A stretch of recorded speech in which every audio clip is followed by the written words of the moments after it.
এক টুকরো মাংস দিয়ে আজকে এই মজার নাস্তাটি বানাতে গিয়ে আমার তো একটা ভীষণ রকমের মন খারাপ হয়ে গিয়েছিল। আর দেখতে হলে শুনতে হলে পুরো ভিডিওটি আপনাদের দেখতে হবে। আসসালামু আলাইকুম, সবাই কেমন আছেন? আলহামদুলিল্লাহ, আমিও ভালো আছি। তো আরও একটি নতুন ভিডিও নিয়ে আসলাম। তো আজকে ভেবেছিলাম যে এক টুকরো মাংস দিয়ে আমি কিভাবে সবার মন সন্তুষ্ট করতে পারি।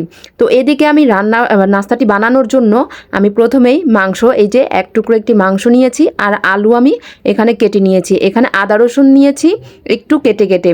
আর আমি কিন্তু আদা রসুন বাটাটা এখানে ইউজ করিনি, কারণ আমি টাটকা আদা রসুনটা দিতে চেয়েছিলাম। তো এখন বাটাবাটির ঝামেলা আসলে আমার করা সম্ভবই না একদমই, যেহেতু একটু মন খারাপ হয়ে গিয়েছিল। আর এই তো এখানে লবণ, আমি জিরা আর শুকনো মরিচের গুঁড়া আর হলুদের গুঁড়া সব কিছুই দিয়েছি। একে একে সব কিছুই দিয়ে দিচ্ছি। সাথে আমি একটু গরম মশলার গুঁড়াও দিয়ে দিয়েছি, ধনে গুঁড়া দিয়েছি। আর এক টুকরো এলাচ, এক টুকরো দারচিনি, 2 টুকরো এলাচ দিয়েছি এখানে।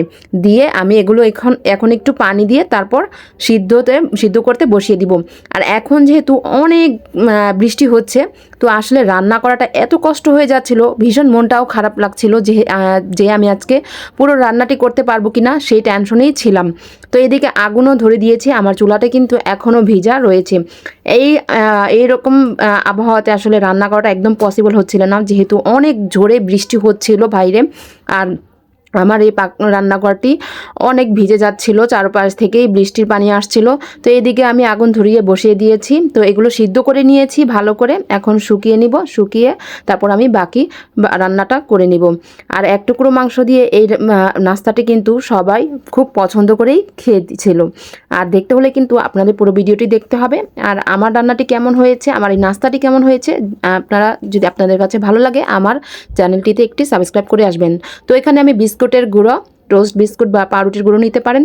তো আমি গরম মশলা, এখানে আমি শুকনো মরিচ যে তেলে গুঁড়ো করে নিয়েছি, মরিচের গুঁড়ো আর কাঁচামরিচ, পেঁয়াজ, আর এখানে আমি কর্নফ্লাওয়ার আর আটা নিয়েছি। কর্নফ্লাওয়ার না দিলে কিন্তু এটা মচমচেই হবে না। তো এখানে সব কিছু আমি হাতে মেখে আমি মেখে নিচ্ছি ভালো করে। হাতেই সম্ভব এটা আর ভাটাবাটি করতে হবে না, কারণ আমি যখন সিদ্ধ করেছি তখন কিন্তু অনেক সুন্দর করে এটা সিদ্ধ হয়ে গিয়েছিল। তাই হাতেই চটকিয়ে আমি ভালো করে এটা মেখে নিয়েছি, হাত দিয়ে একদম গলে দিয়েছে। তো সব কিছু একসাথে আমি এখানে মেখে নিচ্ছি সব মশলার সাথে। এখানে প্লেটে আমি যা যা বলেছিলাম একটু আগে, তারপর আমি দিয়ে দিব এখন যে কর্নফ্লাওয়ারটা আর ময়দাটা সেটা। আর আপনারা চাইলে আটাও ইউজ করতে পারেন। সরি, আমি তো এখানে আটাও ইউজ করেছি, ময়দা ছিল না। আপনারা চাইলে ময়দাটা ইউজ করতে পারেন। তো আমি একটা ডিম দিয়ে দিয়েছি। এটাতে ডিম না দিলে কিন্তু যখন আমরা এটা ভাজবো তখন কিন্তু ভেঙে যাওয়ার সম্ভাবনা থাকবে। আর এটা আপনারা বলতে পারেন এক হিসেবে কাবাবের মতোই। তো আমি এখন গোল গোল করে এখানে দিয়ে দিচ্ছি। আর আপনারা চাইলে চ্যাপটা করেও দিতে পারেন। তো আমি এটাকে বলে যে মাংসের গোল্লা কাবাব, এরকমই টাইপের একটা কিছু বলা হয় এটাকে। তো আপনারা যে নামে ইচ্ছা ডাকেন, আমি আসলে এটা সঠিক নাম এখনও জানি না। আমার মনে যা চায় আমি তাই বানিয়ে ফেলি যখন যেটা মন চায়। তো আমি এখানে গোল গোল করে নিচ্ছি এখন, তারপর আমরা ভেজে নেব।